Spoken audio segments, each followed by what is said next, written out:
Hello everyone, welcome you on your own YouTube channel career launcher academy.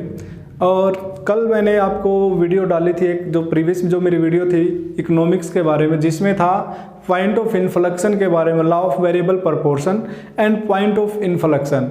मेरा mostly जो concern था वहाँ पर, जो ज़्यादा फोकस था, वो पॉइंट ऑफ इन्फ्लेक्शन के बारे में था। क्योंकि कई बार क्या होता है कि पॉइंट ऑफ इन्फ्लेक्शन के बारे में क्वेरी होती है, लेकिन बहुत सारी बुकें जो थी वो बुकें उसको क्लियर नहीं करती, वहाँ से आपको क्लैरिटी नहीं मिल पाती।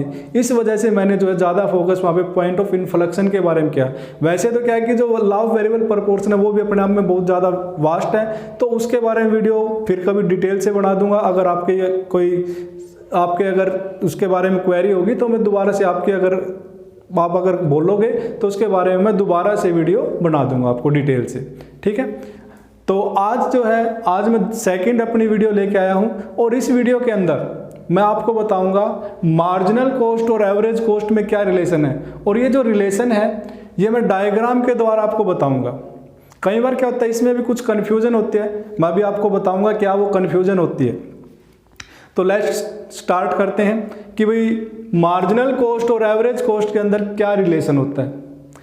वैसे आप सभी को पता होगा कि जो शॉर्ट रन के अंदर average cost curve and marginal cost curve both are U-shaped in short run. Average cost curve average cost curve and marginal cost curve both are U-shaped, यानी कि जो इंग्लिश का जो अल्फाबेट है U, उसकी shape के होते हैं दोनों शॉर्ट रन के अंदर, ठीक है। तो इन दोनों के बीच में रिलेशन क्या, तो मैं डायग्राम बना रहा हूं, तो आप देखना इसके बारे में।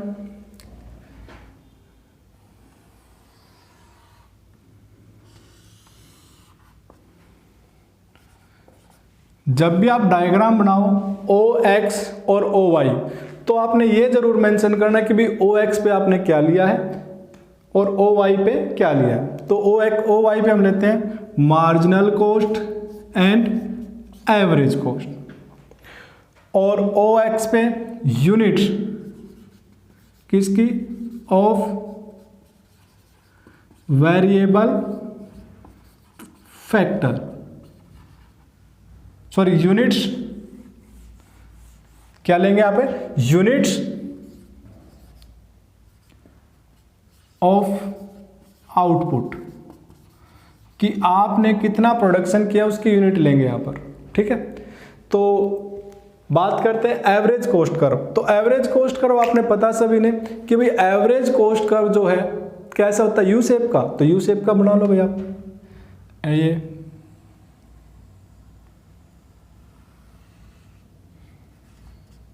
Average cost. तो average cost curve U shape का होता है, ठीक है। और आपको यह भी पता है कि जो मार्जिनल कॉस्ट कर्व है वो भी किस शेप का होता है, यू शेप का होता है। लेकिन कल भी मैंने आपको एवरेज प्रोडक्शन और मार्जिनल प्रोडक्शन में जो रिलेशन बताया था, तो वहां पे बताया था कि जो मार्जिनल होता है, मार्जिनल प्रोडक्शन, उसकी स्पीड एवरेज प्रोडक्शन से ज्यादा होती है। अब स्पीड यहाँ पर बढ़ने की स्पीड भी ज़्यादा होगी और घटने की स्पीड भी ज़्यादा होगी। ऐसे ही मार्जिनल कॉस्ट की भी एवरेज कॉस्ट से बढ़ने की स्पीड भी ज़्यादा होगी और कम होने की स्पीड भी उससे ज़्यादा होगी। इसलिए हमेशा जब भी बात हो, चाहे आपका मार्जिनल कॉस्ट हो या आपका मार्जिनल रिवेन्यू हो या मार्जिनल प्रोडक्शन हो, सब के सब एवरेज के तुलना में क्या होंगे, लेफ्ट हैंड साइड की तरफ होंगे भाई, ठीक है।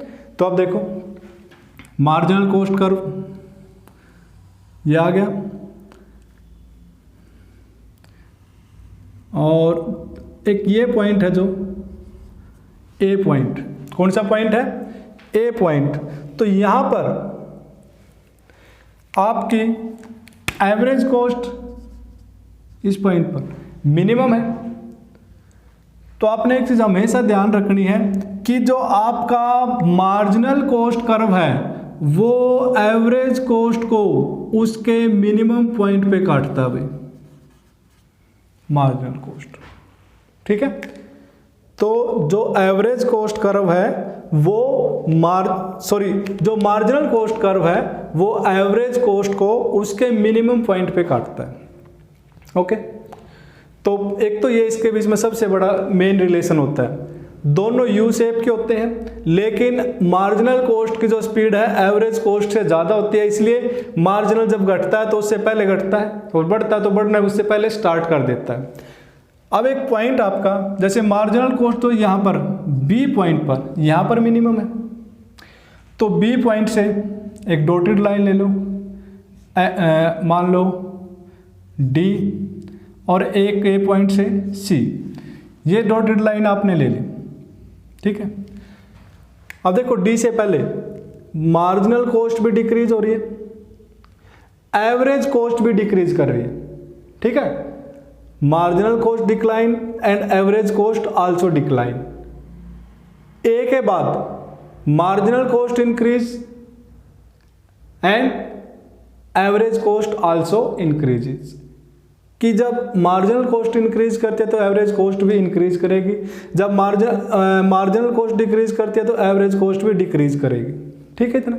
लेकिन जो ये पॉइंट आपके डी और सी, इनके बीच में आप देखना क्या है कि आपकी जो मार्जिनल एवरेज कॉस्ट है वो अभी डिक्लाइन कर रही है, लेकिन जो मार्जिनल कॉस्ट है वो इंक्रीज करना स्टार्ट कर देती है। अभी तक तो आपने देखा था कि भाई एवरेज डिक्लाइन करेगी तो मार्जिनल भी डिक्लाइन करेगी, एवरेज इंक्रीज करेगी तो मार्जिनल भी इंक्रीज करेगी, लेकिन यहाँ पर डी और सी के दौरान, इसके बीच में यहाँ पर क्या होगा कि आपकी मार्जिनल कॉस्ट इंक्रीज करती है लेकिन एवरेज कॉस्ट अभी भी डिक्लाइन कर रही है, ठीक है।